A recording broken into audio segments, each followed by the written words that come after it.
What's up, ladies and gentlemen? I'm the Prodigy, bringing you guys today a jungle Irelia.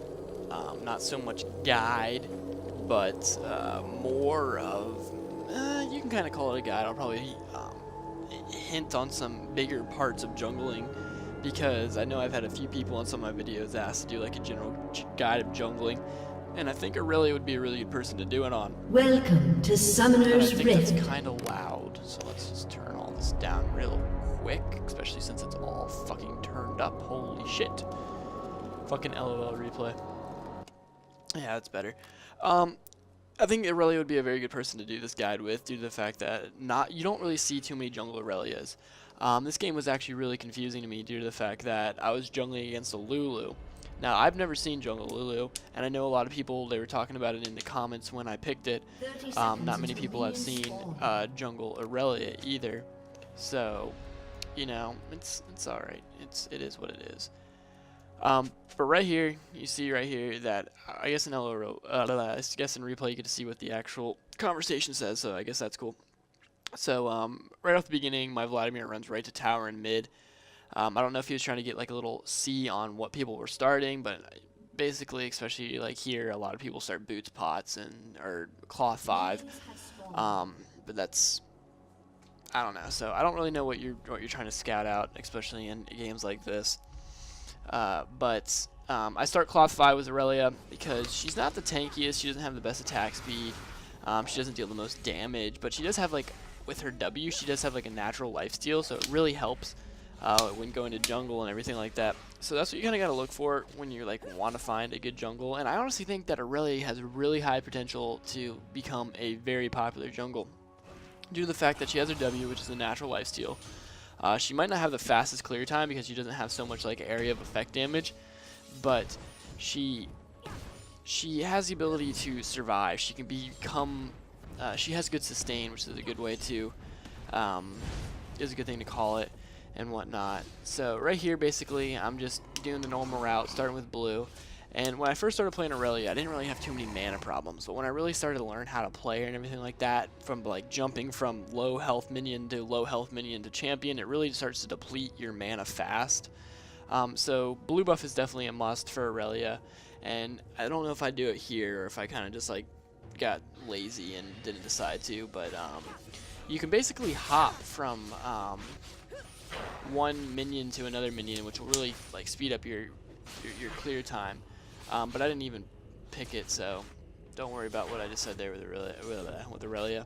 So right here, this is where they're talking like Lulu jungle and tons of damage, and so I mean it was something different that I've never seen, and it was actually kind of fun too. I like playing against characters that you don't really able to see in the jungle. I mean, I watched a few videos where this Blitzcrank was going in a jungle in like a 2000 ELO game and went like 14-0. It was ridiculous. I mean, people couldn't stop him. I mean, I've tried jungle Blitzcrank, but getting through without really good leashes can set you so far behind and everything like that. But right here, as you notice, if you get your Q and you get your E, that's gonna be. I mean, I didn't even have to use smite on red buff. I mean, if my smite was up when I did it, it would have helped, but I didn't have to use it, and I still had potions left. So starting cloth 5 with Irelia, I think, is probably one of the best things that you can do. So right now I clear my jungle. I'm going back to do race to get level 4, and I'm noticing that Garen is up top, basically underneath Riven, and I was on him, and he spun to 1 and got first blood. So that's a huge advantage to our top lane. And our bottom lane, we have Alistar Ashe, which a knock up to a slow combo is going to be devastating. Karma support, which I don't really know how I feel about Karma. I haven't seen her a whole lot. I've never played her, so I don't know much about her. But Ezreal is always dangerous, especially early game. And right here, I have never played against a Victor, so I had no idea what he was capable of. And I pull this thing to a slow. He pops this shit.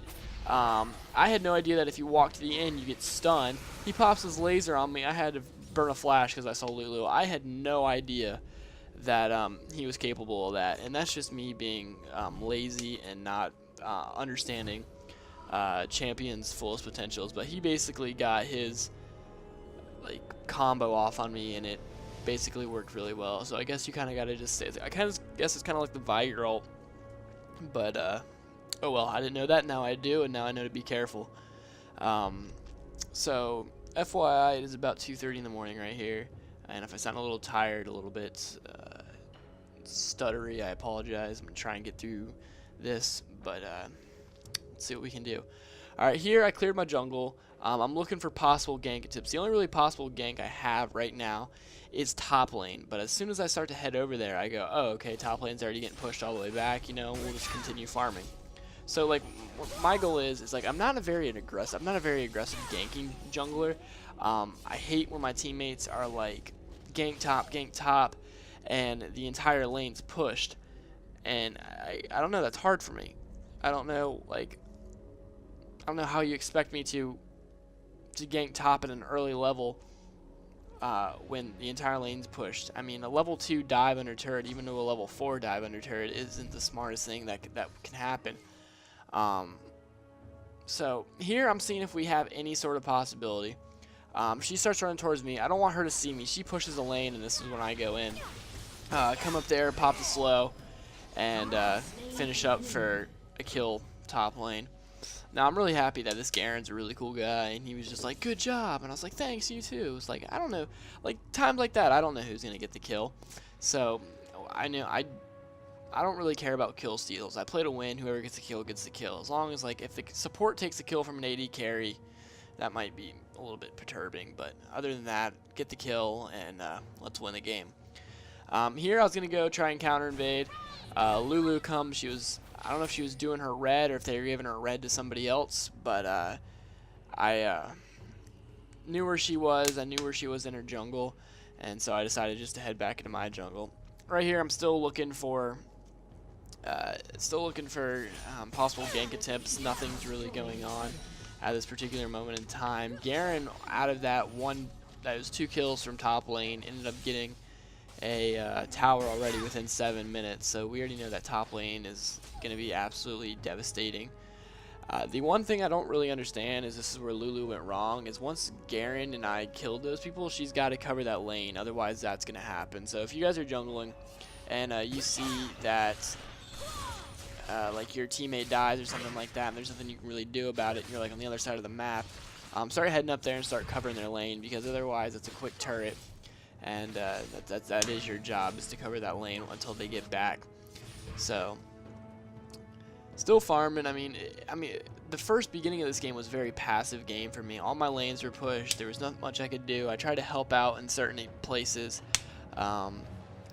It was a very, you know, okay, here you go. It was very passive for me until probably around this point.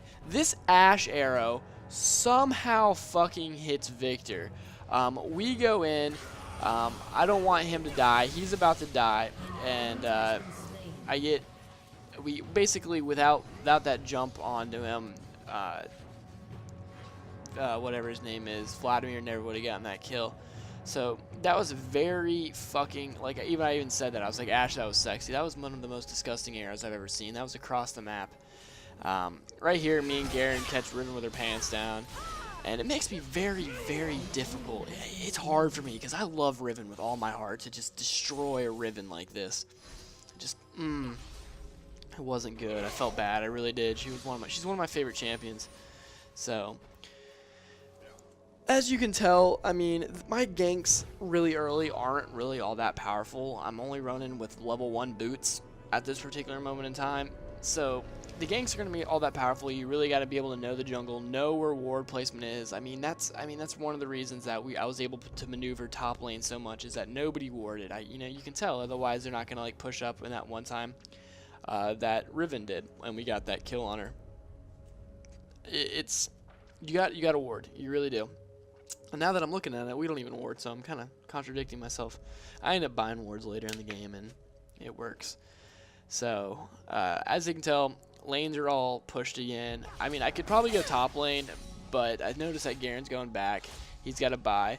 Bottom lane's starting to get pushed a little bit, but, I mean, Alistar Ashe combo, they should definitely not have a problem. Basically, it looks like Vladimir is the only one that's having somewhat of a problem against his lane. and it's not even that much of a problem. So Garen, I don't think Garen really needs to go back top lane with that much of it pushed. So he kind of goes around and starts like counter jungling, finding Riven again. But I got to clear my blue buff. But I noticed that he's there, and I'm really trying to hurry up. So as soon as I see that he's there, I'm going to type down in the chat, I'm going to say, run to me. He's got 3 people on him at this moment. I mean, he's in a very bad spot. So what happens here is he's got hella health, dies to ignite. He pops his ulti. Vladimir does. I pop my ulti. I come in and take down Victor. Flash out. Let Victor get some damage on Riven.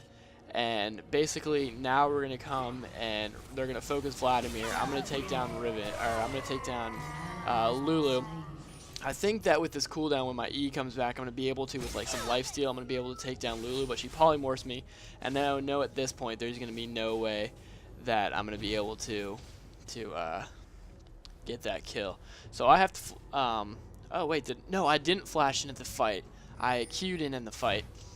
And, okay, yeah, I queued into the fight and I flashed out there. And then the Ezreal ult misses, which was just terrible. And then if you come over here, if I can do this, I can. Ashe just picks up the Lulu kill. So it's nice. I mean, that's good awareness by Ashe. I mean, she could have came up sooner, but she pushed her lane, left Alistar bottom, and she came in and secured the kill on Lulu. So we're looking pretty good so far. Already got like an 8-2 kill advantage. But now, I mean, we're ahead in kills and everything like that, so all of us should be able to really concentrate on trying to push our lanes. I mean, Garen's already got his tower pushed and everything like that, because there's been so many games that I've played where people have,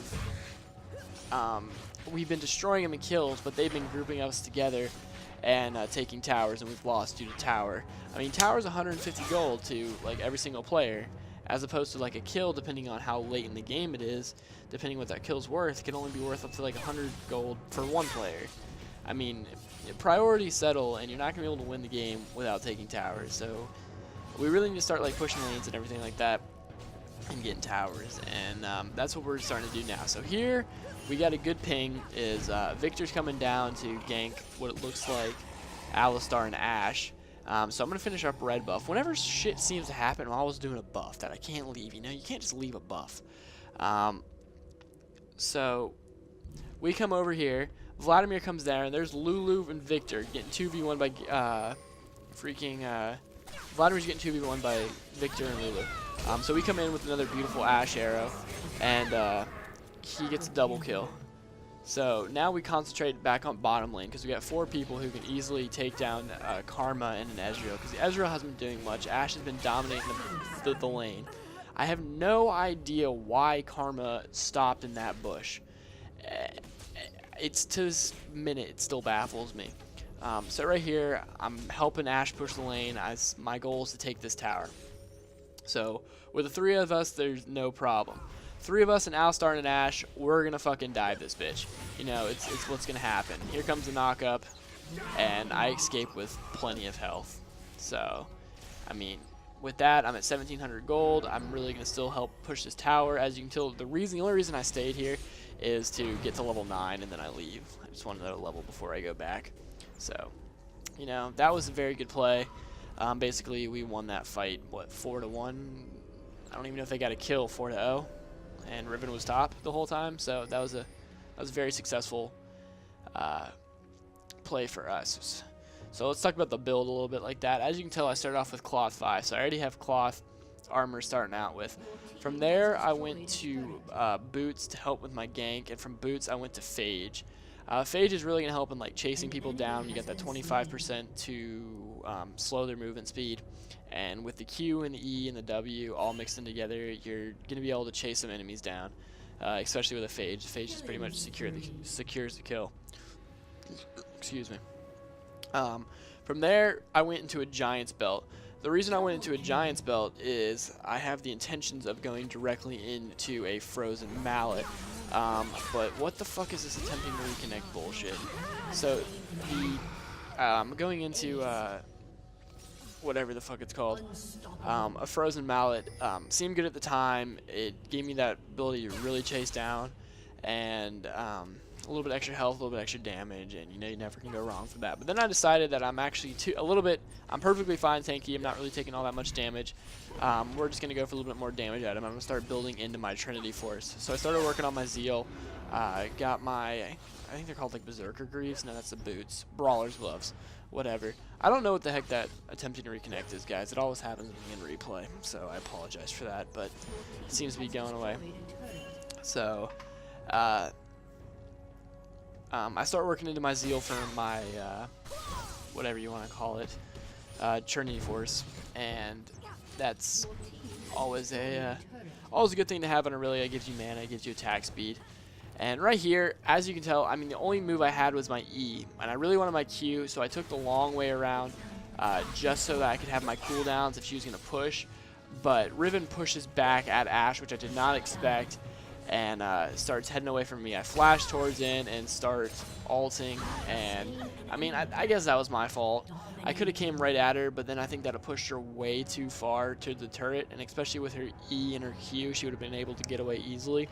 So if I came around that brush, waited for all my cooldowns, especially my Q to get down, I could QE combo, get the stun on her, and then me and Ashe would be able to kill her no problem. But I did not expect her to turn back on Ashe and be so aggressive towards her. So that was actually a very good play on Riven, in my opinion. So, oh god. So, I mean, I feel like I'm playing really good. We got all towers, all primary towers pushed, and top pushed all the way till the inhibitor tower. So get my Zeal, start working on my Sheen. Still only level 1 boots, which, I mean, for Irelia with a Zeal 392, which is faster than, most people at like in the game with level 2 boots. And once I build Trinity Force and then level 2 boots, I think I run at like 414 or something like that. So it works, it really does. Ping Dragon, because we got them pushed back far enough, it's basically a free dragon for us. They're not going to be able to get there in time.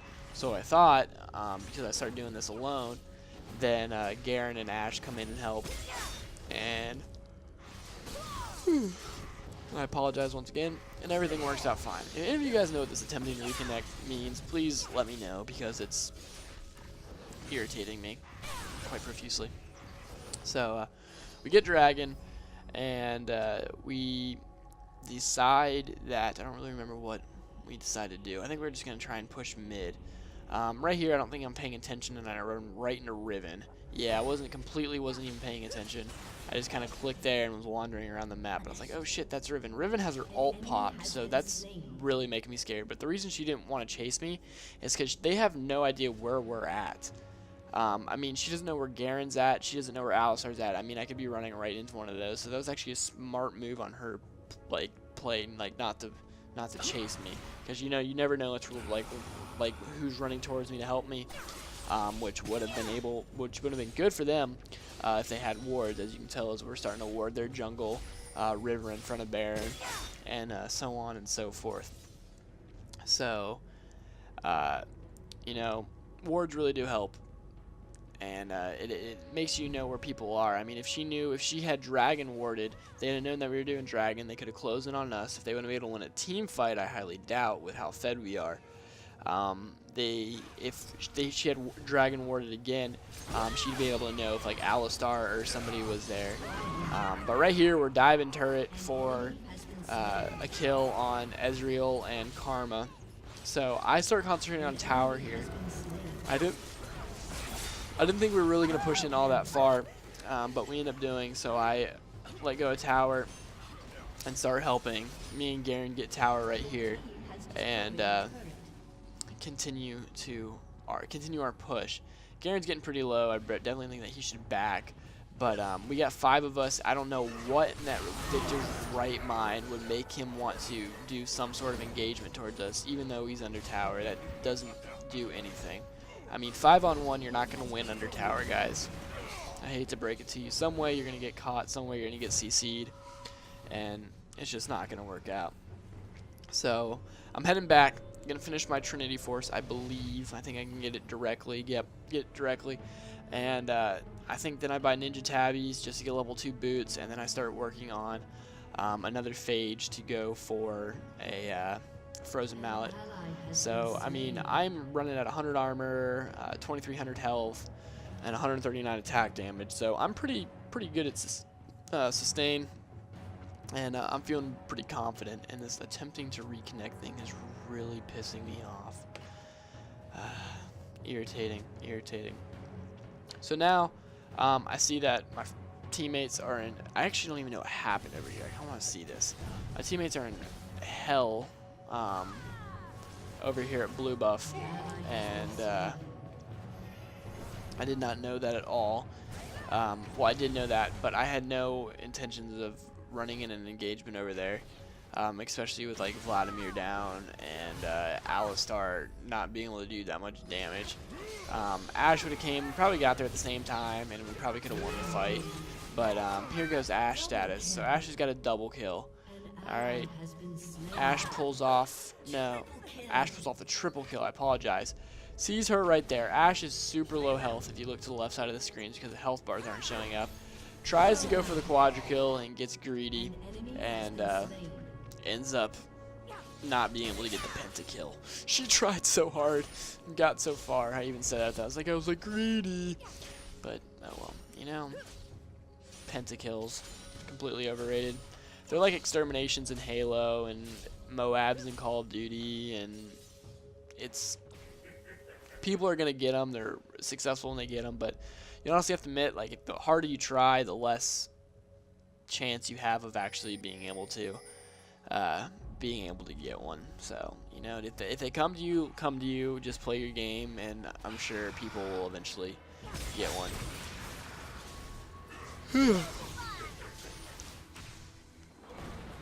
This is not a good commentary. I'm just too damn tired. This attempting reconnecting is really pissing me off, but I'm gonna deal with it.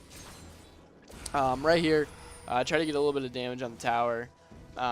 They start to dive. Well, they can't really dive me. They start to attack me under tower, which really works for them due to the fact that I can't attack them. They're gonna have 5 people on me and towers on me. I'm not gonna be able to live. So I don't know. Right here, let's look at this. Garen and Vladimir run in. I have no idea why. So I'm running in. Tower hits me like 2 or 3 times. I get really low. All my moves are on cooldown, so I can't really do anything. Ash, I think she gets stunned somehow. I think by Alistar, because I know the Ash arrow missed. I saw the Ash arrow go by, and I'm forced to run in there, and then I can jump on Lulu. Once I get all my moves down. But I'm not really too sure why we dive that. I mean, I don't know. But Garen gets executed somehow. I don't even remember that happening, but oh well. But yeah, I mean, that was definitely an interesting... I did not expect that encounter, and I was not set up to participate. I was not set up to participate in that actual fight, so I was kind of, I don't know, I was unprepared, basically, was what was happening. Right there, you guys might be wondering why I use my ult to clear that minion wave. My ult has like a minute cooldown, so I don't really have a problem by the time I go back, buy another phage. I'm basically, and by the time I run all the way back over there, and the time my ult is actually needed will be when I can actually use my ult again. I mean, it's already down to 28 seconds. It's not a very long cooldown of an ult, so I don't know. You know, it works. So use it to clear minion waves, get your lane a little bit more pushed, and everything will work out fine. So we got our AD carry down. We have our tank down, so it's me, Vladimir, and Garen basically against their whole fucking team. This was actually a pretty good move. Riven goes off the completely other way. I get a flash to a stun on Karma and get the kill on her. Garen's somewhere in this fucking mix. I don't know what he's built to be so goddamn tanky, but I love it. I'm gonna jump on Ezreal right there, start working on Riven, and eventually we take down and get another ace. So that's basically signifying game right there. As Garen probably lives with close to 7 health, 8 health, I don't know, but he somehow managed to live that, and that's basically going to secure the game for us at that particular moment in time. And I just want to be a cocky son of a bitch. I don't really know why. And I say, you guys want a Baron? And nobody was down for it. And I got 1,700 gold. And I was going to go and buy something nice. I was going to go buy like another, what was I had like 1,700 gold. Frozen Mallet's like 800, so that would put me around 900 gold. I probably would have started building like armor towards like a Thorn Mail or something like that. But anyways, ladies and gentlemen, I hope you guys enjoyed this. Let me know. Sorry about yawning. Sorry about the attempting to reconnect. And hope you guys learned something. So I'm the Prodigy. Love you, heart you, bye.